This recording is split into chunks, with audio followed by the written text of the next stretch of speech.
சேர்த்த அவருடைய தயவுக்காக நன்றி செலுத்துகிறேன். I thank God for His grace that has gathered us together today. நாம் யோபுவை குறித்து தேவன் சொல்லுகிற சாட்சியை இங்கே வாசிக்கிறோம். We read the testimony of God concerning Job. வேதத்திலே எழுதப்பட்ட முதல் புத்தகம். The book of Job was the book written for the it was the very first book written in the scriptures. 1வது அதிகாரம் 8வது வசனம். Job chapter 1 verse 8. கர்த்தர் சாத்தானை நோக்கி, என் தாசனாகிய யோபின் மேல் கவனம் வைத்தாயோ? உத்தமனும் சன்மார்க்கனும் தேவனுக்கு பயந்து பொல்லாப்புக்கு விலகுகிறவனுமாகிய அவனைப் போல பூமியில் ஒருவனும் இல்லை என்றார். The Lord said to Satan, have you considered my servant Job? For there is no one like him on the earth, a blameless and upright man, fearing God and turning away from evil. அந்த நாட்களிலே தேவன் பார்த்து பூமியில் யோபுவை போல யாருமே இல்லை அப்படின்னு ஒரு சாட்சி கொடுத்த ஒரு மனுஷன். Job was a man concerning whom the Lord could give a testimony saying, there is no one like him on the earth. அடுத்ததாக தேவன் சாட்சி கொடுத்த இன்னொரு நபரை நாம் பார்க்கிறோம். We also read about another person about whom God gave a testimony. அப்போஸ்தலர் 13:22. Acts of the Apostles chapter 13 verse 22. பின்பு அவர் அவனை தள்ளி தாவீதை அவர்களுக்கு ராஜாவாக ஏற்படுத்தி, ஈசாயின் குமாரனாகிய தாவீதை என் இருதயத்துக்கு ஏற்றவனாக கண்டேன், எனக்கு சித்தமானவைகளெல்லாம் அவன் செய்வான் என்று அவனை குறித்து சாட்சியும் கொடுத்தார். Acts chapter 13 verse 22. After he had removed him, he raised up David to be their king, concerning whom he also testified and said, I have found David the son of Jesse, a man after my heart, who will do all my will. இங்கே நாம் பார்க்கிறோம், யோபுவை குறித்து தேவன் சாட்சி கொடுக்கிறார், தாவீதை குறித்தும் தேவன் சாட்சி கொடுக்கிறார். Here we see that God giving his testimony concerning Job and also about David. தேவன் அநேக மனுஷர்களை குறித்து வேதத்திலே அவர் சாட்சி சொல்லியிருக்கிறார். In the scriptures God has given his testimony concerning many people. இவர்களுடைய வாழ்க்கையை நாம் யோபுவையும் தாவீதையும் பார்க்கும்போது கண்டிப்பாக நாம் அவர்களிடத்திலிருந்து கற்றுக்கொள்ள வேண்டிய விஷயங்கள் இருக்கிறது. When we look at the lives of Job and of David, there are so many lessons that we could learn from their lives. இப்போ இந்த உலகத்திலே பார்த்தோன்னா அந்த பிள்ளைகள் ஸ்கூலில் படித்து டாப்பராக வந்துட்டாங்க, ஸ்கூல் ஃபஸ்ட்டு வந்துட்டாங்க அப்படின்னா அவங்கக்கிட்ட டிப்ஸு சொல்லி அதுக்கு பின்னாடி வர்ற கிளாஸ் பிள்ளைகளுக்கு சொல்லுவாங்க. So in today's world, if there is a topper in school or in the state, or they have people will go and ask them for their tips to be given to the coming students, coming generations. அல்லது Olympic அந்த மாதிரி ஸ்போர்ட்ஸில் எல்லாம் வின்னராக வந்துட்டாங்க, gold medal வாங்கிட்டாங்க அப்படின்னா அவங்கள போய் பார்த்து இன்டர்வியூ பண்ணி உங்களை மாதிரியே ட்ரை பண்ணுறவங்களுக்கு நீங்கள் என்ன ஆலோசனை சொல்கிறீங்கன்னு கேட்பாங்க. So people would go to the sports champions who have won some medals. They would ask them for their opinions about what you want to give as a tip or guidance to those aspirants like you. அவங்க வாயிலிருந்து வருகிற வார்த்தையை இந்த ஒட்டுமொத்த உலகமும் உன்னிப்பாக கவனிக்கும். The whole world would keenly look at what they are about to say. அவங்க சொல்லுகிற அதே அட்வைஸை அதுக்கு முன்னாடி யாரோ சொல்ல கேட்டிருப்பாங்க. Before that, so many people have given the same advice that they are giving now. ஆனால் அவங்க ஜெயிச்சதுக்கு அப்புறம் அவங்க சொல்லும்போது அது ரொம்ப ஒரு வேல்யூபிளாக இருக்கும். Because these tips and words come from these people who have already won, those words carry so much value. என்னுடைய பிள்ளைகளிடத்திலே நான் பார்த்திருக்கிறேன். I have seen it in my own children's lives. நம்ம படிக்கிறதுக்கு இதுக்கெல்லாம் ஏதாவது இப்படி எல்லாம் பண்ணணும் அப்படின்னு நம்ம ஒரு டிப்ஸ் கொடுப்போம். We would give them some tips about how to study certain things. அதுக்கப்புறமா ஸ்கூல்லேருந்து வந்துவாங்க, இந்த மாதிரி ஸோ அண்ணா போன வருஷம் ஸ்கூல் டாப்பர்ப்பா, அவர் நீங்கள் சொன்ன மாதிரி தான் அவரும் பண்ணுவாராம் அப்படின்னு சொல்லுவாங்க. So my child would come and tell me, Dad, in school there's one Anna who came topper last year and he gave us the same advice that you gave us.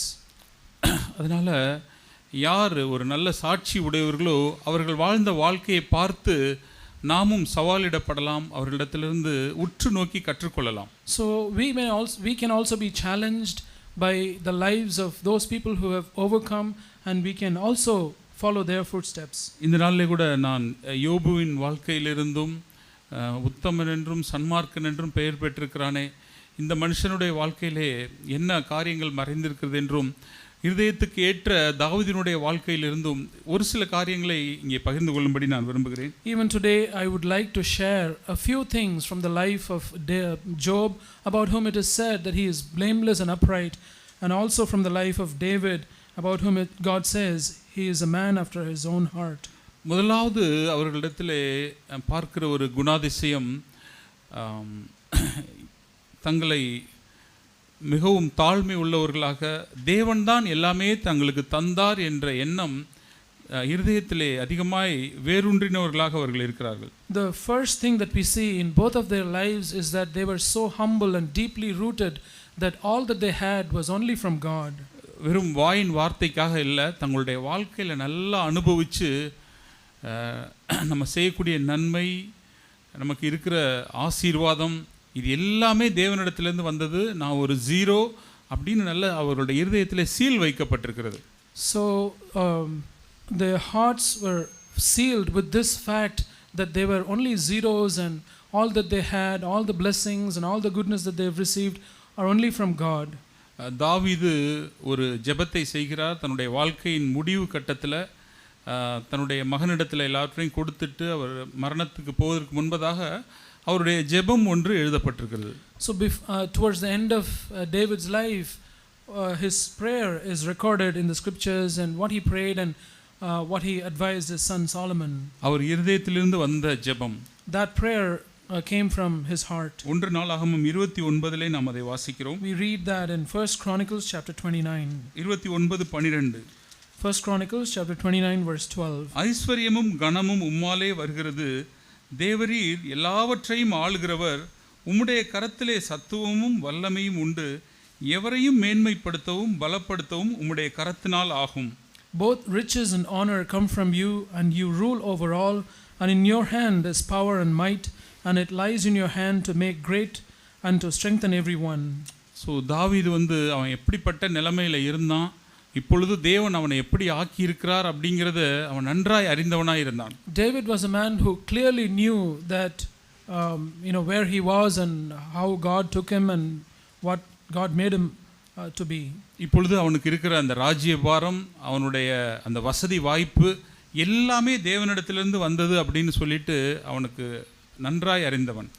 David knew very well that the kingdom that he had and the comforts of the kingdom that he had came only from God. எவரையும் மேன்மைப்படுத்த உம்மால் ஆகும். You can your hand can make great anyone you wish.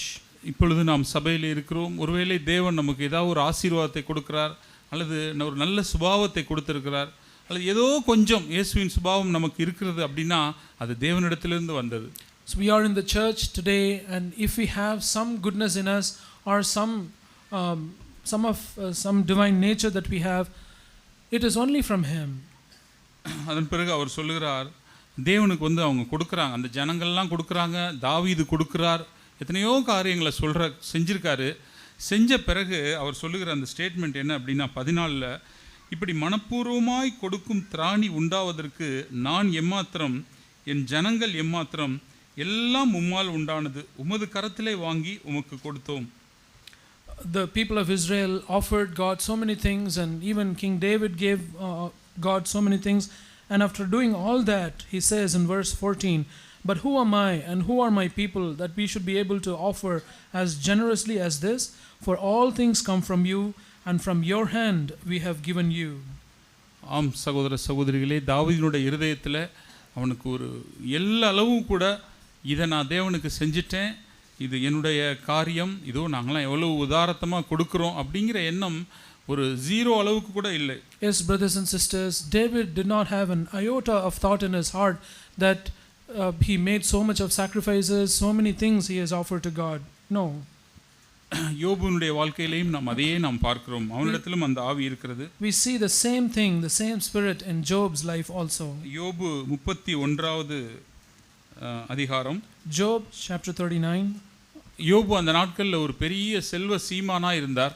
Job in those days was such a great, rich person. அவருக்கு எத்தனை ஒட்டகங்கள் இருந்தது, ஆடு மாடுகள், வேலைக்காரர்கள் எவ்வளவுலாம் இருந்துச்சு அப்படிங்கிறத நம்ம அந்த 1வது அதிகாரத்தில் வாசிக்கிறோம். We read of how many camels and workers and how much property he had. We read about all that in chapter 1. ஒரு கிங் மாதிரி அவர் இருந்திருக்கார். He lived like a king. ஆனால் அவருடைய இருதயம் எப்படி இருக்கிறது பாருங்க. But see how his heart has been.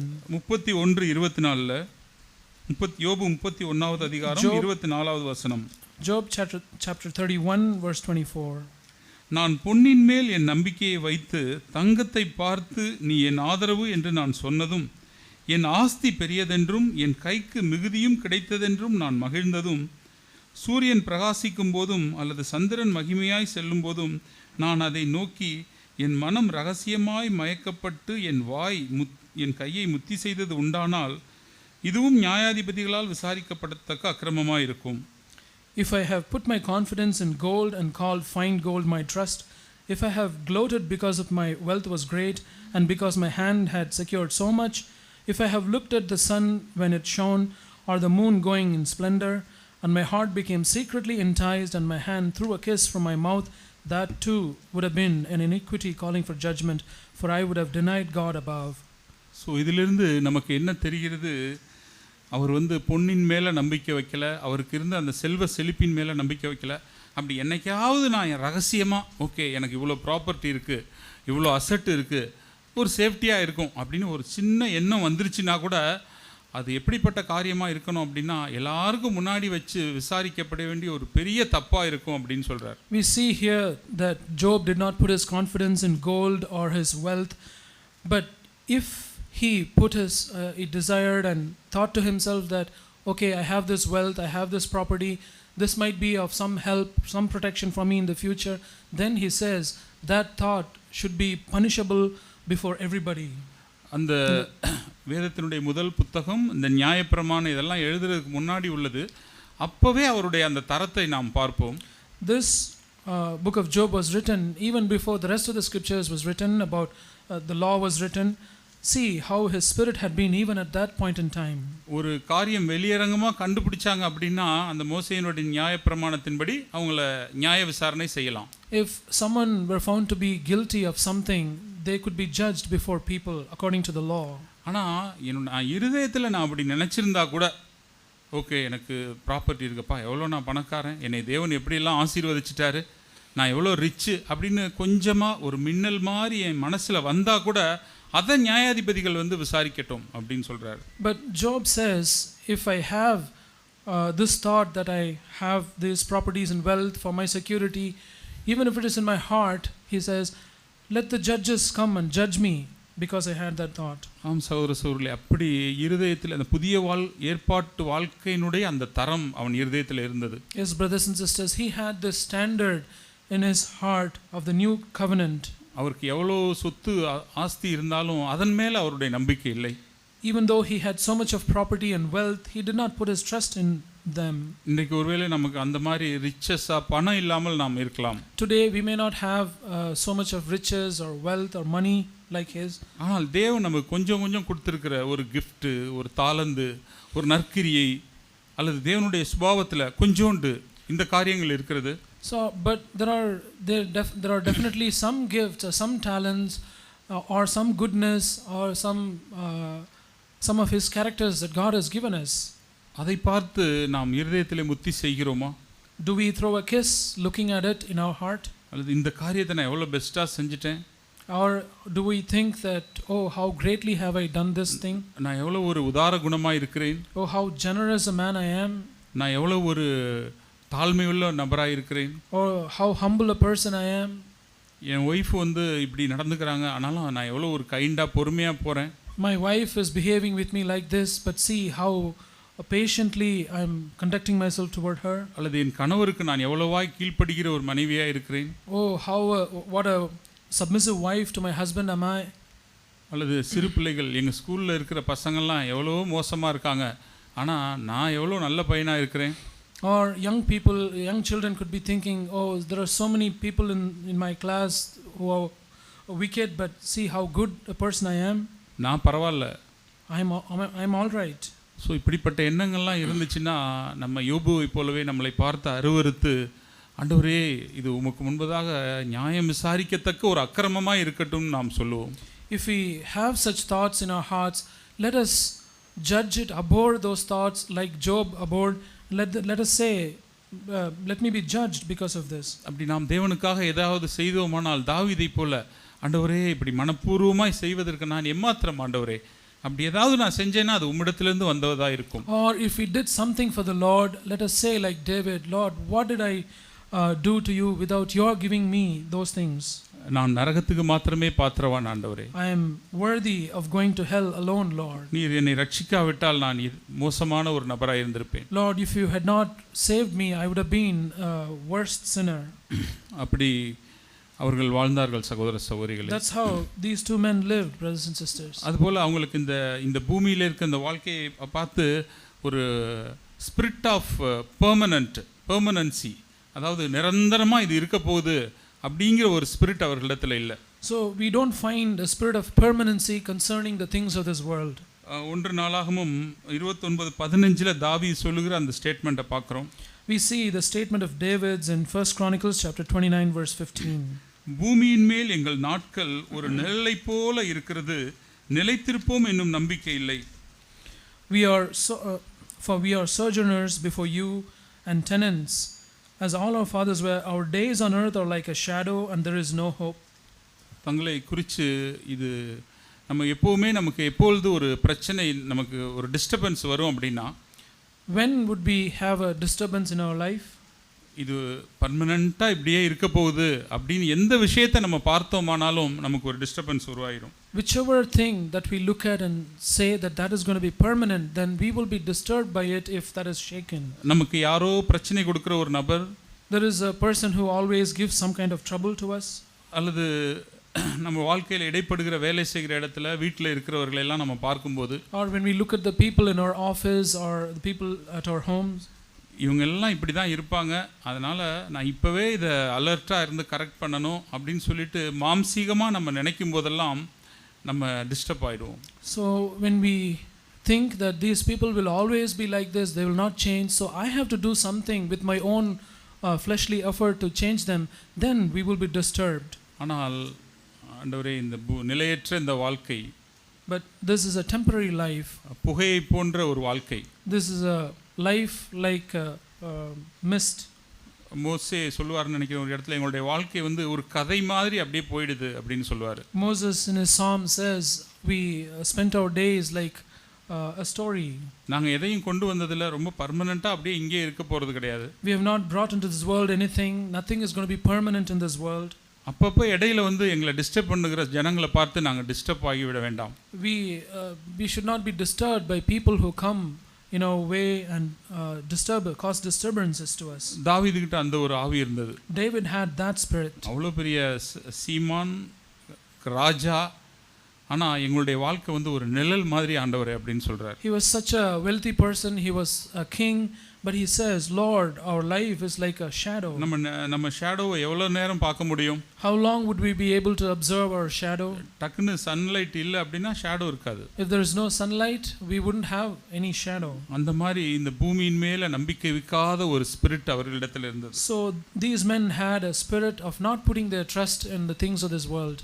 அது ஒரு தானியேல் 4ல நேபுகாத்நேச்சார் சொல்லுகிற அந்த ஸ்டேட்மெண்ட்டை நம்ம வாசிக்கிறோம். அநேக முறை சபையில் கேட்டிருக்கோம். We've heard this so many times in this church about the statement that Daniel made in Daniel chapter 4. அதாவது இந்த பூமியில் உள்ள ஜனங்கள் எல்லாம் 4:35 பூமியின் குடிகள் எல்லாம் ஒன்றுமில்லை என்று எண்ணப்படுகிறார்கள். Daniel 4:35, the inhabitants of the earth are counted as nothing.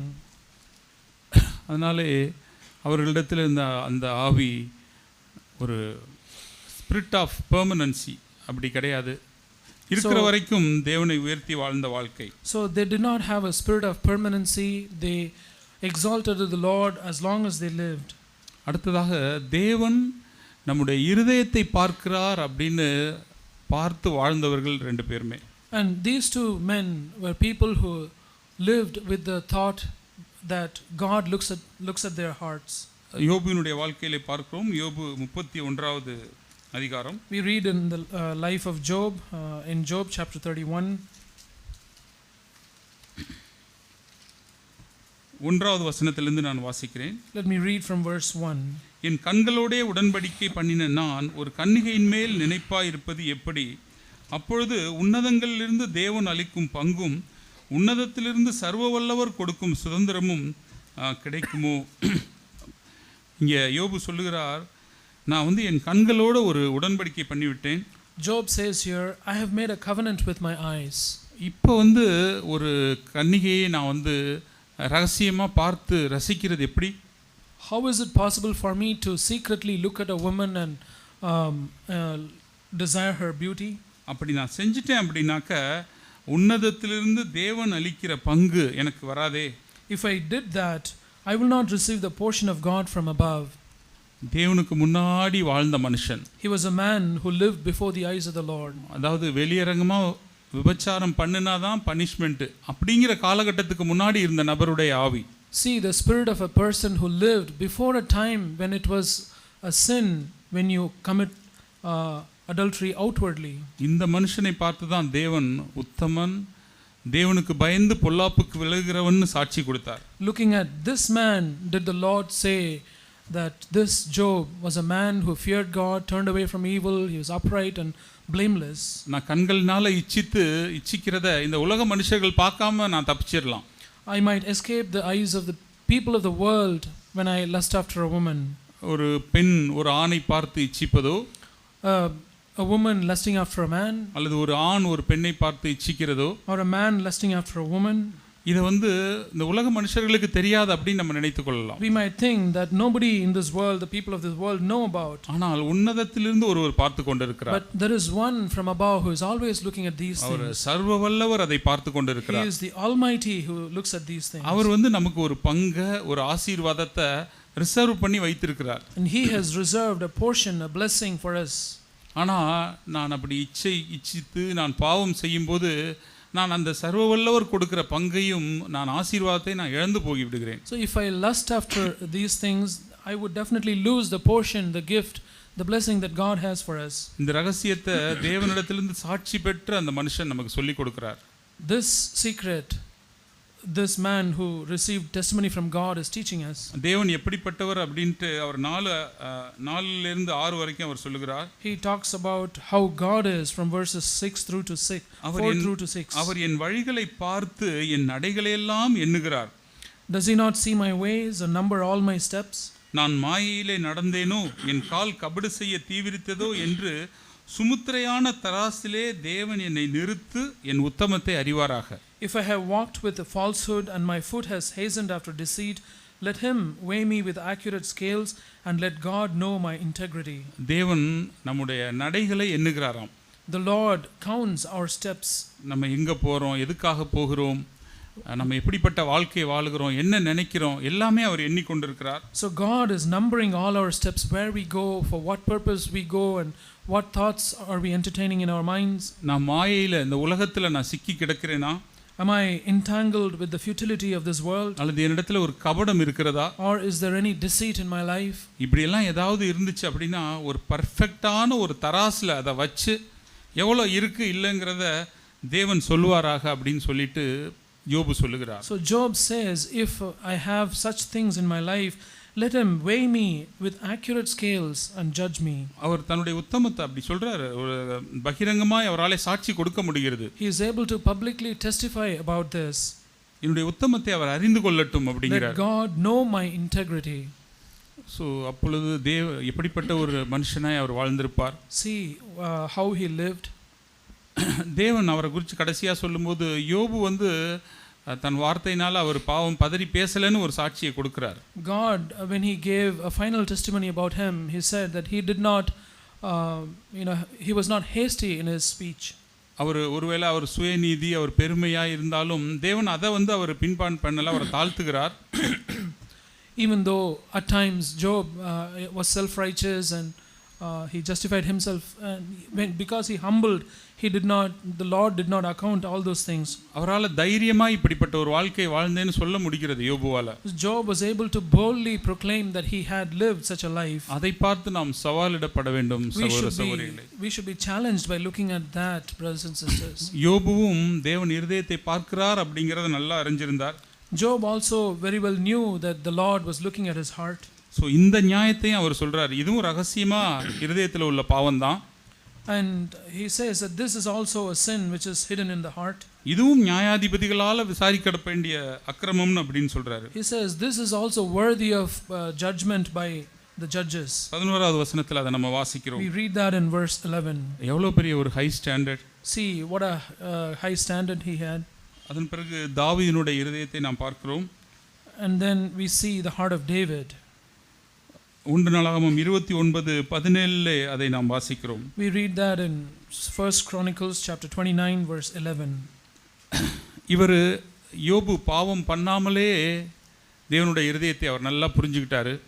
Job had understood the heart of God very well even without committing any sin. தாவீது பாவத்திலே விழுந்த பிறகு தேவன் இருதயத்தை தான் பார்க்கிறார். அவருக்கு இருதயம் ரொம்ப முக்கியமானது அப்படிங்கிற லெசன் அவர் கற்றுக்கிட்டார். And David, after he committed sin, he understood clearly that all that God looks at is his heart. என் தேவனே, நீர் இருதயத்தை சோதித்து உத்தம குணத்தில் பிரியமாய் இருக்கிறீர் என்பதை அறிவேன். இவையெல்லாம் நான் உத்தம இருதயத்தோடே மனப்பூர்வமாய் கொடுத்தேன். 17 1 நாளாகமம் 29:17. 1 Chronicles 29:17. Since I know, O my God, that you try the heart and delight in uprightness, I, in the integrity of my heart, have willingly offered all these things. So now with joy I have seen your people who are present here make their offerings willingly to you. சொல்லிட்டே வராரு, நான் இந்த காணிக்கைகளை கொடுத்திருக்கிறேன், உமக்காக எல்லாத்தையும் செய்கிறோம், என் ஜனங்கள் இதெல்லாம் கொடுக்குறோம் அப்படின்னு சொல்லிட்டே வரும்போது மைண்டில் ஒன்று அவருக்கு ஸ்ட்ரைக் ஆகுது. So he is saying all these things, I am giving all these things to you and my people are offering these things to you. As he was saying these things, there is a thought that strikes his mind. அவர் ஒருவேளை இதுக்கு முன்னாடி மனுஷருடைய பார்வைக்காக அல்லது பெயர் புகழுக்காக எதையாவது அவர் வெளியரங்கமாக கொடுத்திருக்கலாம். So in the past he might have given something to God for the sake of people looking at it. அதன் பிறகு பரிசுத்த ஆவி தேவன் அவரோடு கூட அவர் இடைப்பட்டிருப்பார். Then after that the Lord would have convicted him of that. நீ இத உத்தம குணத்தோட கொடுக்கலன்னு சொல்லிருப்பார். And he would have told him, you did not do this in integrity. நீ இத மனுஷர் புகழ்ச்சிக்காக செய்திருப்பன்னு சொல்லிருப்பார். And he would have told him, you did this for the honor of men.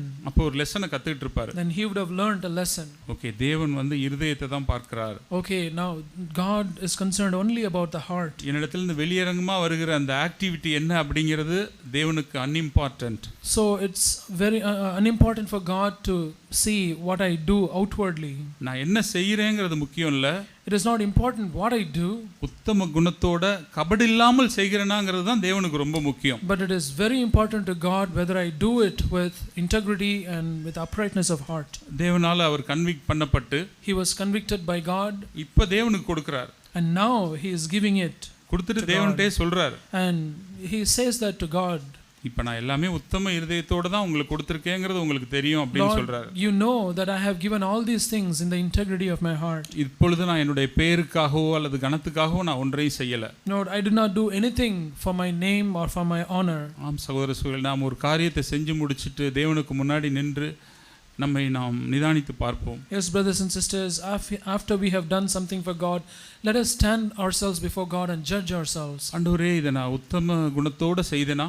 Lord, did I do this in the integrity of my heart? இத மனப்பூர்வமா நான் செய்தேனா? Lord, did I do this wholeheartedly? இத நீங்க பார்க்கறீங்கங்கிறதுக்காக செய்தேனா? Or did I do this with a awareness that you look at this? இதிலிருந்து நான் எந்த மகிமையும் நான் எடுத்துக்கொள்ளலையா? Have I not taken any glory for myself? அதன் பிறகு தேவன் எல்லாத்துலயும் டிக் போட்டார் அப்படினா நாம் சந்தோஷப்படலாம். If God could check off all those points, then we should be. ஒருவேளை நாம் அந்த விஷயத்துல குறைவுள்ளவர்களா இருக்கலாம். ஆனா தாவீது மாதிரி நம்ம திரும்ப போகும்போது கடைசியா நான் உத்தம இருதயத்தோட தான் செஞ்சேன் ஆண்டவரே, என்னுடைய மகிமைக்கு செய்யல அப்படிங்கிற இடத்துக்கு நாமும் வர முடியும். Perhaps we may be lacking in some or all of these things, but if only we keep on going to the Lord and judging ourselves, we would one day come to a point where Yes, I have done these things in the integrity of my heart. அதன் பிறகு அவர்களிடத்தில் இருந்த இன்னொரு ஆவி தங்களை வந்து ஒரு பொருட்டா நினைக்கல. மனுஷங்க வந்து என்னை குறித்து ராஜாவாகவும் நினைக்கலாம், செத்த நாய் மாதிரி நினைக்கலாம், தெள்ளு பூச்சியாக நினைக்கலாம், நீசனாக நினச்சிக்கலாம். நீங்கள் எப்படியோ நினச்சிக்கிட்டு போங்க, நான் அதை விட மோசமான ஆள் தான் அப்படிங்கிற எண்ணம் அவர்களுக்கு இருந்தது. So the other thing that we see in these two people is the fact that they considered they were not bothered by what other people thought about them. They could think about them as dead dogs or a flea or insignificant person, and they had this thought that I'm worthy of being called even worse than these names. தாவீது தன்னை குறித்து சொல்லுகிற அந்த ஸ்டேட்மெண்ட்டை பாருங்க. Look at the statement that David makes about himself. 1 Samuel 24:14. 1 Samuel chapter 24 verse 14. தாவீது வந்து அப்பொழுது நினைச்சிருந்தா சவுல் அவர் கொன்னு இருக்கலாம். If David had wanted, he could have killed Saul that time. ஒரு மனுஷனை நம்ம வந்து கொலை பண்ணும்படியாக நமக்கு தீமை செய்கிற நினைக்க மனுஷனை கொலை செய்கிற வாய்ப்பு கிடைக்குது. There is an opportunity that we get to kill someone. ஆனால் நம்ம அவனை இறக்கப்பட்டு விட்டுடுறோம். But we let him go because of mercy. அதுக்கப்புறம் அவனை நம்ம பார்க்குறோம். Then we look at that person again. நம்மளுடைய ஸ்டேட்மெண்ட் எப்படி இருக்கும்? How would our statement be? பா, நீ இன்னைக்கு உயிரோடு இருக்கிறதுக்கு காரணம் நான். The fact that you live today, the reason for that is me. நினச்சிருந்தேன்னா உன் கதை நேரம் முடிஞ்சிருக்கும். If I had wished, you would be no more today. என்னோட ஸ்கில் எவ்வளோன்னு உனக்கு இப்போ தெரியுதா? Do you know how skillful I am? இப்படி தான் நம்ம சொல்லியிருப்போம். This is how we would have said. ஆனால் தேவனுக்கு முன்னாடி இருந்த அந்த மனுஷன், கர்த்தர் அபிஷேகம் பண்ணின மனுஷன், நான் அவரை கொல்லலை அப்படின்னு சொன்னார். But David, the man who stood before the Lord, said, this is a man whom the Lord himself had anointed. I would not put my hand on him.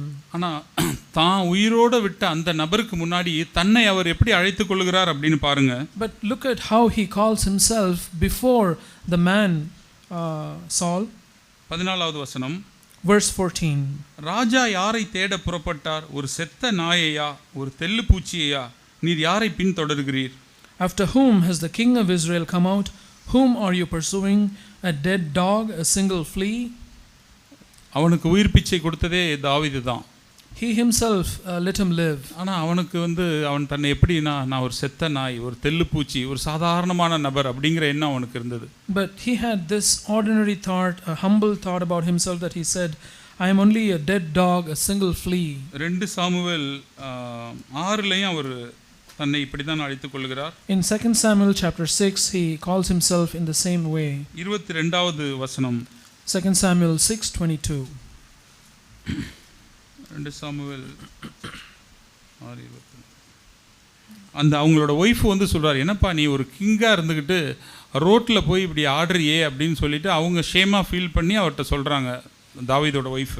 So David's wife Michal would chide him for dancing out in the open before the Lord, and she felt ashamed about it, and then he responds to her these words.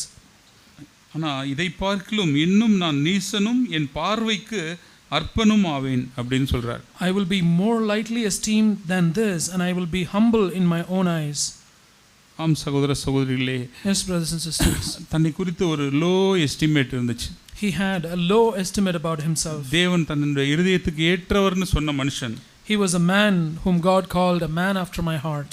தேவன் யோபுவிடத்திலேயும் அதே ஆவியை நாம் பார்க்கிறோம். We see the same spirit in Job also. யோபு 40வது அதிகாரம்.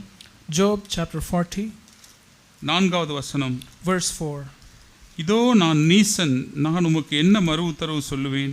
என் கையினால் என் வாயை பொத்திக் கொள்ளுகிறேன். Behold, I am insignificant. What can I reply to you? I lay my hand on my mouth. தன்னிடத்தில் அவ்வளோ உத்தம குணம் இருக்கிறது, அதை குறித்து தன் நண்பர்களிடத்தில் அவர் பேசுகிறார். He talks about his own integrity with his friends. ஆனால் தேவன் தன்னுடைய காரியங்களெல்லாம், தேவன் எவ்வளவு பெரியவராக இருக்கிறார் அப்படின்னு பார்த்த உடனே தன்னுடைய வாயினாலே, தன்னுடைய கையினாலே வாயை பொத்திக் கொள்ளுகிறார். But after the Lord spoke to him and he found how great God is, and he laid his hand on his mouth. நான் நீசன், I am insignificant. ஒரு முக்கியமில்லாதவன், ஒரு உதவாக்கரை, I am useless, I am worthless. ஒன்றுக்கும் பிரயோஜனம் இல்லாத நபர். I am fit for nothing. ஆம் சகோதரர் சொல்ல தேவனுடைய இருதயத்துக்கு ஏற்ற மனுஷன் தாவீது, தேவனால் உத்தமனும் சன்மார்க்கனும் என்று பெயர் பெற்ற யோபு, இவர்கள் 2 பேரிடத்திலே இருந்த அந்த குணம், நான் ஒரு நீசன் அப்படிங்கிற ஆவி. Yes, brothers and sisters, the 2 men, David, who was called a man after God's own heart, and Job, who was called blameless, upright, and fear God and turned away from evil, we see the same spirit, that they thought that they were insignificant. அதோடு கூட நாம் ஏற்கனவே படித்தது போல தேவன் தங்களுடைய இருதயத்தை பார்க்கிறார் அப்படின்னு வாழ்ந்தவங்க. And these, as we already saw, that they lived with a sense that God always looked at their heart. இங்கே சொன்னது மாதிரி சங்கீதம் 51லையும் தாவீது அந்த ஆவியை வெளிப்படுத்தி இருப்பார். And he would have displayed the same spirit when he wrote his Psalm 51. தேவனே, நீங்க வந்து நொறுங்குண்டதும் நறுங்குண்டதுமான ஆவியில தான் பிரியப்படுறீங்க. Lord, you are delighted in a contrite spirit and a broken heart. என்னுடைய பலிகள், காணிக்கைகள், என்னோட ஆக்டிவிட்டீஸ் வச்சு உம்மை திருப்திப்படுத்திட முடியாது. Lord, you are not delighted in offerings and sacrifices. உம்முடைய ரட்சிப்பின் சந்தோஷம் எனக்கு வேணும். Lord, I want the joy of salvation. என்னுடைய பாவத்தினால நான் அதை இழந்து போயிடக்கூடாது. I should not lose that because of my sin. 51:6 இதோ உள்ளத்தில் உண்மை இருக்க விரும்புகிறீர், அந்த கரணத்தில் ஞானத்தை எனக்கு தெரியப்படுத்துவீர். சங்கீதம் 51:6. Psalm 51 verse 6. Behold, you desire truth in the innermost being, and in the hidden part you will make me know wisdom. அவருடைய ஜெபம் 10ல தேவனே சுத்த இருதயத்தை என்னிலே சிருஷ்டியும். And we see his prayer in verse 10, create in me a clean heart, O God. ஆம் சகோதர சகோதரிகளே, இப்படியாய் அநேக காரியங்களை அவருடைய வாழ்க்கையிலே பார்த்தோம். Yes, brothers and sisters, we saw so many things like these in his lives. யோபுவினுடைய வாழ்க்கையில் இருக்கிற இன்னும் ஒரு சில காரியங்களை பார்த்து நாம் இதை முடிக்கலாம். Let us conclude by looking at another a few more things about the life of Job. யோபு 29ஆம் வசனத்திலே யோபு சொல்லுகிற அநேக காரியங்களை நாம் பார்க்கிறோம். In Job 13:29 we see so many things that he says. 15வது வசனம்.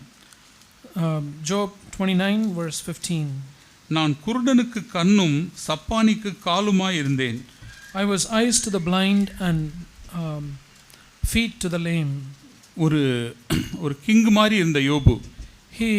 Job was a man who lived like a king. அவர் எப்படி சொல்றாருன்னா, கண்ணு தெரியாத ஒரு குருடன் இருந்தான் அப்படின்னாக்க யோபு அந்த இடத்துல இருந்துட்டா போதும், அவனுக்கு கண்ணு தெரிஞ்சா எப்படி ஒரு ஃபீலிங் இருக்குமோ அப்படி ஒரு ஃபீலிங் இருக்கும். So if there was a blind man and if Job was there at that time, it would be as though he did not have his blindness.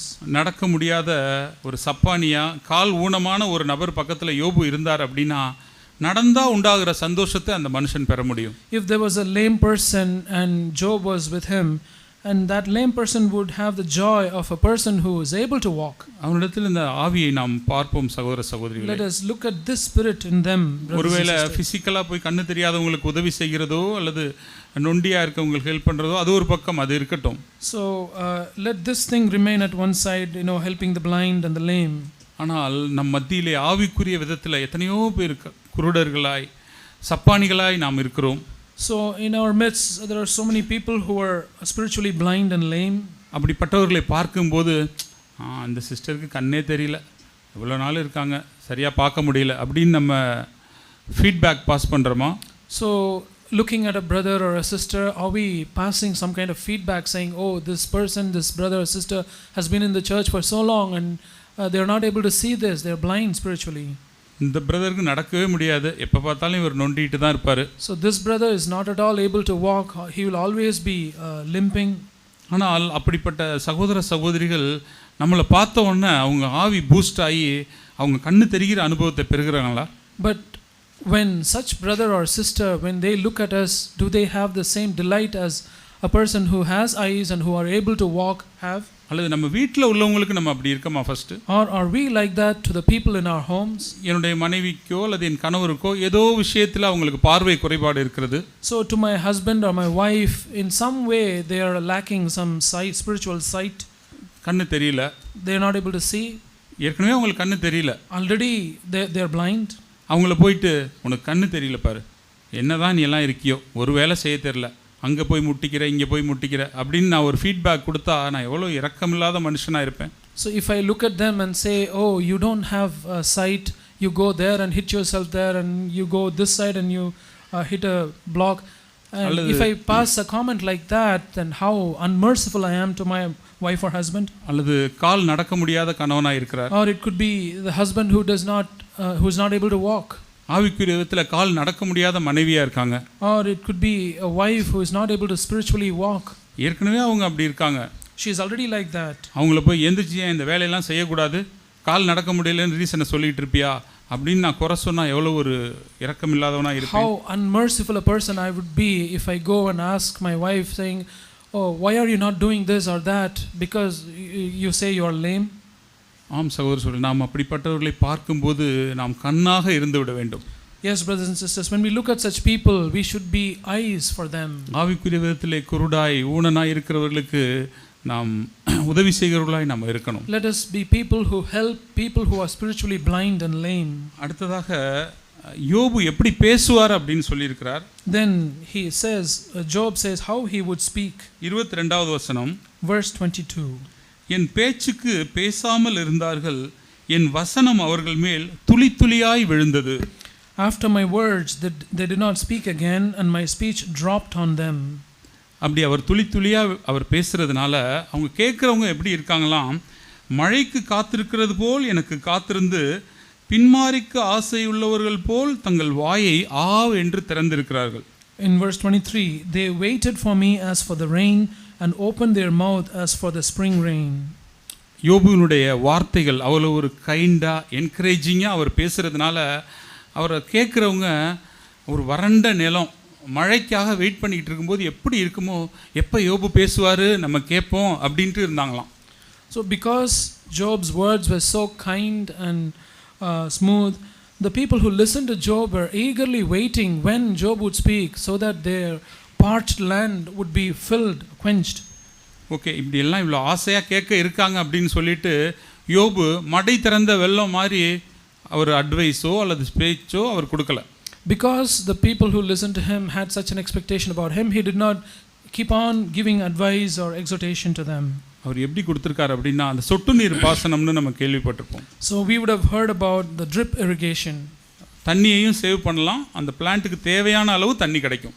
You could save water using drip irrigation, and also you could supply the enough water for the plant. நம்மை சுற்றி இருக்கிற சகோதர சகோதரிகளுக்கு நம்ம குடும்பத்தாருக்கு தேவைப்படுற நேரத்தில் துளி துளியா நம்முடைய வார்த்தைகள் விழணும். So to the people in the church and the people in our homes, we should be able to give words only enough for their need. நம்மகிட்ட நிறைய வார்த்தைகள் இருக்கலாம். We might have so many words. ஆனா வார்த்தைகள் இருக்குதுன்னு சொல்லிட்டு நம்ம பேச ஆரம்பிச்சோம் அப்படின்னா அது நீதிமொழிகள்ல சொன்ன மாதிரி அடைமழை நாளில் வந்த ஓயாத ஒழுக்கா அது மாறிடும். So just because we have so much words in our heart, if we keep on giving it out to people, then it will be like what is written in Proverbs, that it will be like a constant dripping on the day of rain. நாம் எப்படி பேசுகிறோம், துளி துளியாய் வருகிறதா இல்லது அடைமழை நாளிலே உள்ள ஓயாத ஒழுக்காக இருக்கிறதா? So do we speak like drops, or do we speak like pouring rain on the day of on the rainy season? நீதிமொழிகள் 27 நாம் அதை வாசிக்கிறோம். We read that in Proverbs chapter 27. 15வது வசனம். Proverbs 27 verse 15. அடைமழை நாளில் ஓயாத ஒழுக்கும் சண்டைக்காரியான ஸ்திரீயும் சரி. A constant dripping on a day of steady rain and a contentious woman are alike. இங்கே சகோதரிகளை குறித்து எழுதியிருக்கிறதுனால சகோதரர்கள் நாம் தப்பிக்க முடியாது. Because it's written concerning the sisters, we brothers have no escape. நம்ம அப்படி பேசுகிறவர்களாய் நாம் இருக்க முடியும். We could be people who speak like that. சதா இதை ஏன் அப்படி பண்ணிட்ட, அதை ஏன் அப்படி பண்ணிட்ட, இதை ஒழுங்காக செய்ய தெரியாதா, அப்போவே நினச்சேன், இப்படி எதையாவது ஒன்று அப்படியே ஒரு ட்ரிப் பண்ணிக்கிட்டே இருக்கிற அந்த spirit. We brothers could be having that spirit of constantly nagging our wives or other people saying, I already told this and you didn't do that, you did that. We could be like that. அப்போ சுற்றி இருக்கிற ஜனங்க கேட்க மாட்டாங்க அதை. Then the people around us will not be willing to listen to what we say. ஆனால் நாம் யோபுவை போல துளி துளியாய் என்கரேஜ்மெண்ட்டாக தேவையான சமயத்தில் நம்ம பேசும்போது மழைக்கு காத்திருக்கிற நிலம் மாதிரி நம்ம சுற்றி இருக்கிறவர்கள் நம்ம வாயிலிருந்து வார்த்தைக்கு காத்திருப்பாங்க. But if we speak drop by drop like Job did, then the people who listen to us would be waiting eagerly to listen to our words as someone who is waiting for rain. அவர் கிருபையும் சத்தியமும் நிறைந்த மனுஷனா யோபு இருந்தார். Job was a man who was filled with grace and truth. 25வது வசனத்தோட பின்பகுதியில் நம்ம வாசிக்கிறோம். We read that in the second part of verse 25. அவர் இராணுவத்தில் ராஜா மாதிரி உட்கார்ந்திருப்பாரு. He was king among the troops. ஆனா ஒரு மனுஷன் அங்க துக்கமா இருந்தான் அப்படின்னா அவனையும் கூப்பிட்டு அவனை ஆறுதல் படுத்துவார். But even though he was like a king, if there was a person who mourns, he would go to that man and comfort him. 24வது வசனத்தை நியூ லிவிங் பைபிள் எப்படி எழுதியிருக்கு அப்படின்னா, so this is how we read this verse 24 in the New Living Translation. இங்க தமிழ்ல ஒரு மாதிரி இருக்கிறது. In Tamil it's a little different here. ஆங்கில வேதாகமத்துல, அதாவது நியூ லிவிங் பைபிள் எப்படி இருக்குன்னா, நான் அவங்கள யாராவது டிஸ்கரேஜ் ஆகி இருந்தாங்க அப்படின்னா அவங்கள பார்த்து நான் ஒரு ஸ்மைல் பண்ணுவேன். So in the English Bible, New English Translation, it says, if there is gloomy or downcast, I would encourage them. Smile பண்ணி என்கரேஜிங்கா ரெண்டு வார்த்தை பேசுவேன். I would smile at them and speak a few words of encouragement to them. அதுக்கப்புறம் அவங்களோட spirit வந்து அப்படியே lighten அப் ஆயிடும். Then their spirit would be lightened. ஆம் சகோதர சகோதரிகளே. Yes, brothers and sisters. யோபுவினுடைய அந்த ஒரு வாழ்க்கை, the life of Job, தேவன் பார்த்து சாட்சி கொடுத்த அந்த மனுஷன், a man about whom God gave his testimony. அவர் இரக்கமுள்ள மனுஷனா இருந்தார். He was a merciful man. பணக்காரனா இருந்தாலும் ஒரு குருடனுக்கும் சப்பானிக்கும் துக்கிக்கிறவனையும் அவரால் ஆறுதல் படுத்த முடிஞ்சது. Even though he was a rich person, he was able to comfort the blind and the lame and people who were mourning. தேவனை பார்த்து அந்தரங்கத்தில் வாழ்ந்ததுனால வாயிலிருந்து வார்த்தைகள் துளி துளியா ஒரு ஸ்வீட் ஹனி டிராப்ஸ் மாதிரி வந்துச்சு. Because he lived by looking at God, his words were coming drop by drop like the drops of honey, and to meet the needs of the people. So நாம் கேட்ட காரியத்தை நான் இன்னும் ஒருவரை நான் சொல்லுகிறேன். Let me repeat what we heard once more. இந்த மனுஷர்களிடத்தில் இந்த பொதுவான குணம், தேவன் தான் எல்லாத்தையும் கொடுத்தார் அப்படிங்கிற உணர்வு இருந்தது. So this is a common thing that we see in both of these men. They had this awareness that God was the one who provided all that they had. தேவன் இருதயத்தை பார்க்கிறார், அதுக்கு முன்னாடி வாழணுங்கிற உணர்வு இருந்தது. They had a sense that God looks at their heart and that they had to live before the Lord. தாங்கள் நீசர்கள் அப்படிங்கிற உணர்வு இருந்துச்சு. And they had a sense that they were insignificant people. கிருபையும் சத்தியமும் உடையவர்களாய் ஒரு இராணுவத்தினுடைய தளபதி மாதிரியே சத்தியத்தை பேசுகிறவராய் இருந்தார். அதே நேரத்தில் துளி துளியாய் பேசி ஆறுதல் படுத்துகிறவராயும் இருந்தார். And they were people filled with truth and grace. They spoke like the commander of the troop.